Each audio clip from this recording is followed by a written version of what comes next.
Greetings and welcome to the Visioneering Technologies webcast at the SNN Network Australia Virtual Conference. I would now like to introduce your host, Stephen Snowdy of Visioneering Technologies. Mr. Snowdy, the floor is yours. Hey everybody, Stephen Snowdy here with Visioneering Technologies. I'm the Chief Executive of the company and would like to thank you for joining the presentation. I've been with the company in some form since 2008. I've been CEO of the company since 2013, prior to which I was chairman of the company. I have a background in science. I have a doctorate in neurobiology and 17 years of experience in life sciences, investing, and executive management. Importantly, we also have on a team Tony Summer as our Senior VP of Sales and Marketing, whose experience is extremely relevant to what we're doing. Tony came to VTI after having led one of the largest sales forces in the eye care industry, that of Bausch & Lomb's vision care division in the United States, where he had over 200 sales personnel under his command. So very relevant and helpful for us as we build Visioneering Technologies. Brian Lane is our Chief Financial Officer, decades of experience in financial management, and keeps the book straight for us and helps keep the company financed. We also have a board of directors with a tremendous amount of experience, around 150 years of combined experience in medical management and executive management and medical device and pharmaceutical companies. Just a quick snapshot of what we do or a quick snapshot of our capital structure at Visioneering Technologies. The ASX code is VTI. We took the company public on ASX in 2017. 2017 really set the start date for the growth of the company. Currently, market cap of just shy of $30 million. That is only 3 times of our most recent quarter's annualized revenue.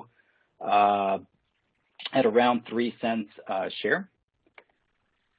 And apologies, these slides change a little bit slowly. Here you can see the major investors in the company. Thorney Investment Group, probably brand you recognize from Melbourne, Australia. Just over a quarter of the company. Regal Funds Management, I think, is around 7% of the company now, having recently updated their holdings. Individual out of Sydney by the name of Paul Cozy. No relationship to the company at all, just a happy shareholder. Charter Life Sciences and Memphis Biomed Ventures, the 2 founding venture firms that started the company back in 2008. And of course, me as CEO, 1.4% of the company in paid shares, but a whole bunch more in options, total holdings of around 5% of the company. So what is it that we do? Well, we're a contact lens company, and we sell some very special contact lenses to a couple of really special contact lens patient populations. These are very large populations that are underserved by the current products in the market, which is kind of exactly what you want for launching any commercial venture. The first of these groups of patients are children who are nearsighted. This is something that affects a quarter or a third of children in the United States, 80 to 90% of children in many of the Asian nations. And this means that these kids can see things up close, but they cannot see things far away. It didn't used to be so much of a problem 30 years ago. These percentages were about half of what they were.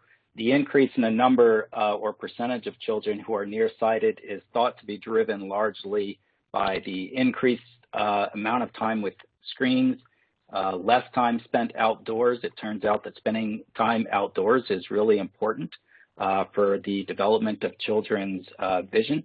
But very large market opportunities for us, around $2 billion addressable market in the United States, $10 billion of addressable market in China due to the very high percentage of children there who are nearsighted, and of course other large markets around the world. Hong Kong, Singapore, Japan, Korea, Canada, and of course, Europe. The other patient population that wears exactly the same contact lenses that are prescribed to children. In fact, we don't even know a lot of times whether the purchasing customer for our products are children or adults, are adults over the age of 45 who are losing the ability to see things up close. This affects almost everyone over the age of 45 to 50, so it's a very large market, around $3 billion of addressable market in the United States, and again, very large patient populations and opportunities that are outside the United States. Just a quick history of the company's financial development. 2017, as I said, is the year that we went public. It is also the year that we really started growing the company. Just for perspective, 2016 was about a $200,000 revenue year for us. 2017 was about $1 million US. 2018, 3.3 million, and then we grew 74% over that year in 2019 to just shy of 6 million US. And so things that were tracking along extremely well going into the pandemic. First quarter was pretty good at the company, and then second quarter, like most companies, the floor just fell out from underneath us, and we were in the middle of the pandemic. In April of 2020, April of this year, we let go of about half the company, which included about 3/4 of the sales force as we positioned the company for what at the time was looking like a prolonged downturn in the global economy, and it certainly turned out to be that. But we got into third quarter, and what an extraordinary turnaround that was. Despite having cut the company in half and cut back on just about every bucket of spending within the company, we turned in all sorts of records for the third quarter. You know, for us, that's the quarter that ended in September of this year. Cash receipts in this most recent quarter that just ended were 2.7 million Aussie. That was a record for us. We cash flowed positive for the first time, excluding inventory purchases. 2.2 million Aussie in net revenue. Gross margin of 46% was a record for us, and set a record in the number of accounts that were using our product or purchased product in the quarter at 2,173. So just a fantastic quarter, and again, all of this coming within the context of a pandemic and having pretty dramatically cut the size of the company. So one of the questions that we often get is, you know, how do you do that? What is happening? Very good news, obviously, but how do you do it? And the answer to that is, well, we start with an outstanding product that is needed by a lot of people who are underserved by the current products. And, you know, that's these nearsighted children and people over the age of 45 to 50 who can't see up close anymore. And having a very good product, obviously, for a very large population helps us quite a bit. It certainly, you know, is interesting in a pandemic that there's a much more profound interest and awareness around nearsightedness in children. As these kids are at home, they're spending a lot more time in front of screens, a lot less time outside, and people are becoming much more aware all of a sudden, partially due to the pandemic, of the importance of not only correcting a nearsighted child's vision, but keeping that vision from getting worse over time. And we'll talk a little bit about that in a few minutes. But one of the terrible things about nearsightedness in children is that it is a progressive disease. And the worse it gets, the more at risk a child is for blindness and other serious ocular events from their lifetime. So we've certainly been buoyed by that increase of awareness. Among both practitioners and parents is something that we think will outlast the pandemic and help us in the long run. Certainly doesn't help or hurt, that the third quarter of each year, the September quarter, is the strongest quarter in the contact lens industry. We probably got a little push from that.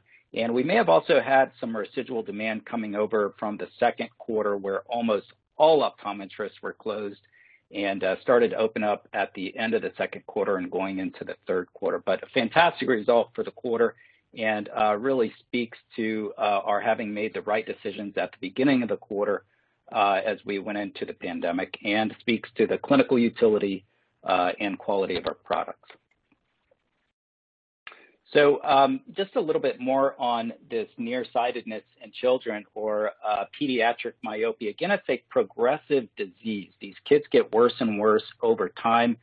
A lot of practitioners and scientists feel that part of the reason they get worse is it's actually a side effect of correcting their vision with just regular glasses or contact lenses.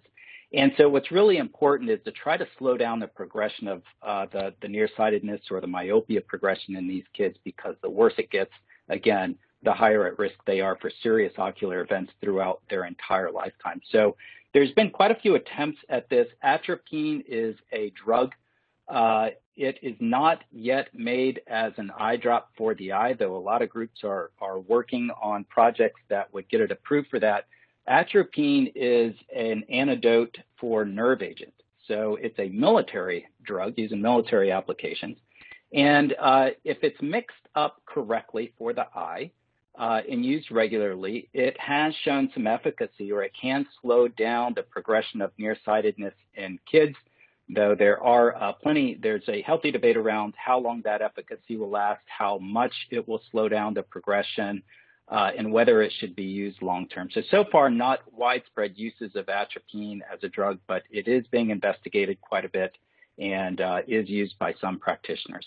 Ortho-K is short for orthokeratology. These are hard lenses placed on the eyes of the kids at night, and it reshapes, while the kid sleeps, it reshapes the front surface of the eye.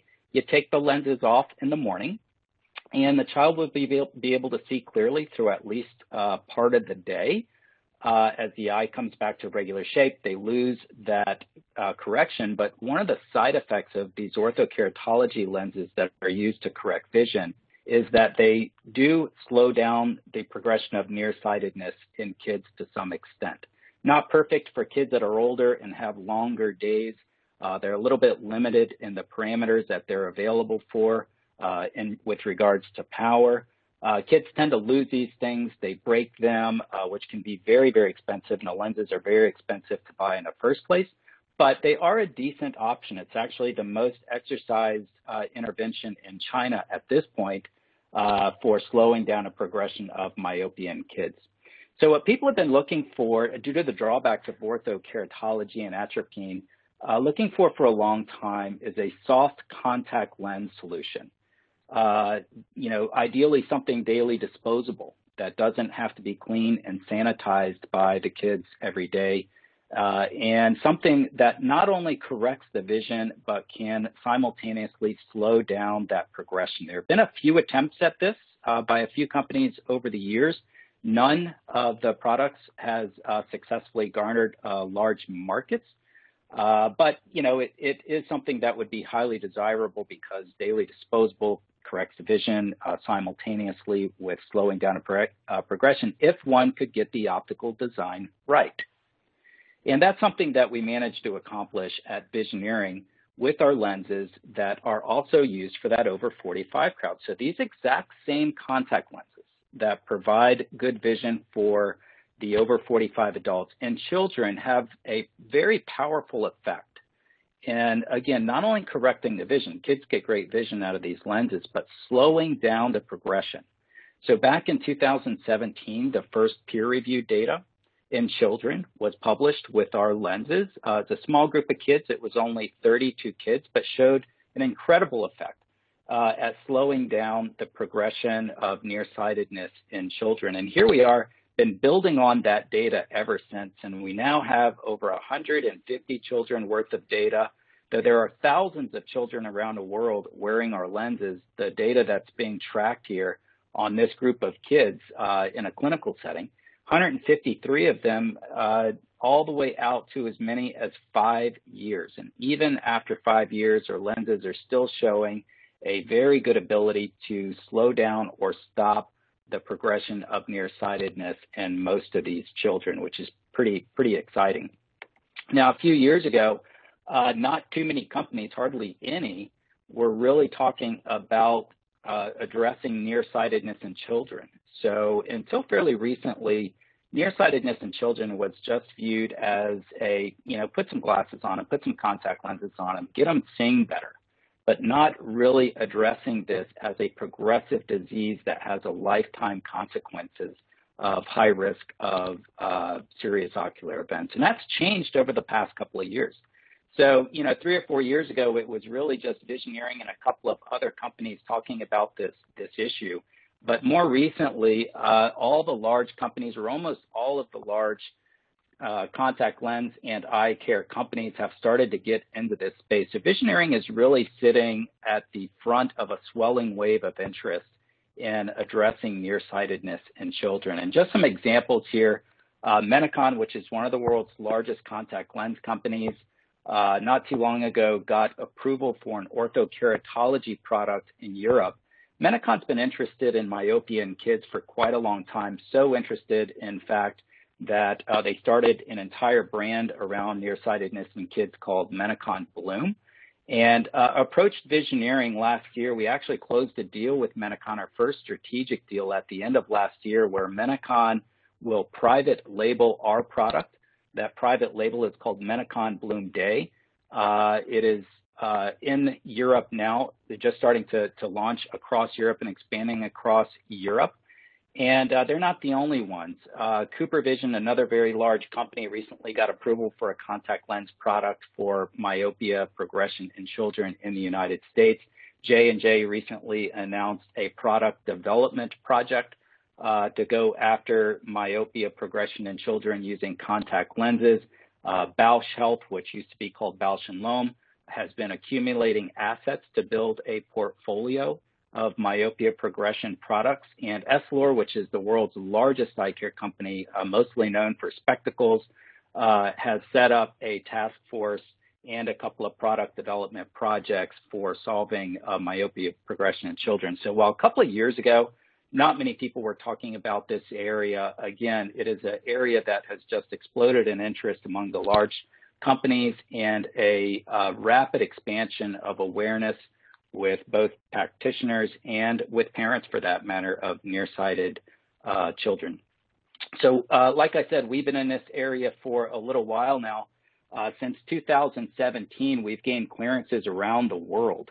So Australia, New Zealand, Europe, most recently Canada. We got registered in Hong Kong. We got approved in Singapore, all in the last 3 years. And we're just starting to penetrate those areas, starting to expand our presence. In the United States, we do that through a direct sales force. So we have our own sales force in the United States that interacts with practitioners in the United States and educates them, trains them, gets them using our product. Outside the United States, that model is prohibitively expensive. And so we have partnered up with companies in different geographies to take care of sales and marketing for us and distribution. Again, Menicon is a really big partner for us in Europe, but in the UK specifically, we've teamed up with a group called Positive Impact. The UK is the largest contact lens market in Europe, so that's a very important one for us. Positive Impact has been adding practitioners, getting practitioners trained on using our product, and starting the penetration in that market. So obviously, with COVID-19, the pandemic, and the recent shutdown in the UK, we expect to see some impact of that. But Positive Impact, very committed to making our product a success in UK, and Menicon elsewhere in Europe and eventually in UK. In Singapore, where 80 to 90% of the children are nearsighted, we've recently partnered with a company called Oculus. So in Hong Kong and Singapore, Oculus will take care of sales, marketing, and distribution for us. And we expect eventually to start adding other geographies and other partners as well. We've been talking to a couple of groups in China for quite a while now, and we expect to have some sort of deal with China eventually. Obviously, the largest market in the world for our products is something we're going after pretty hard. China may require additional clinical trials, but we're going to penetrate that with some partnerships here, we think, before too long. I spoke a little bit about Menicon already.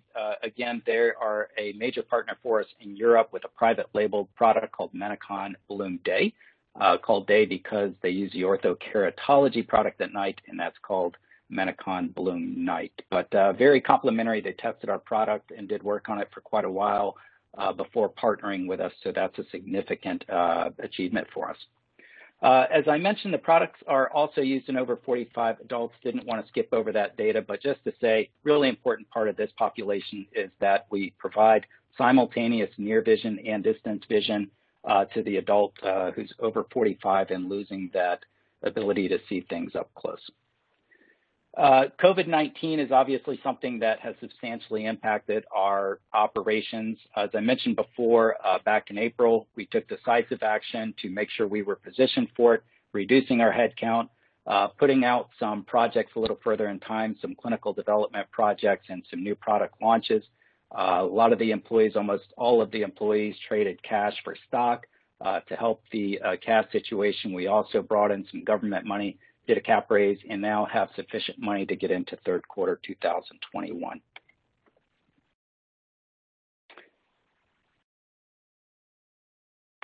Okay, and getting towards the end of our time here, so I'll switch over to the Q&A. Just really quickly, the first question is, where are we registered? So again, there was a slide that you can go back and take a look at. But we are approved for use in the USA. We are approved in Australia, New Zealand, Canada, Singapore, Hong Kong, and Europe. And again, to additional questions here, we distribute with a direct sales force in the USA, where we have just over 20 employees. And outside the USA, we use partnerships for sales distribution in Europe and Singapore, Hong Kong, and what we think will be additional geographies before long. Another question here on who is Menacon.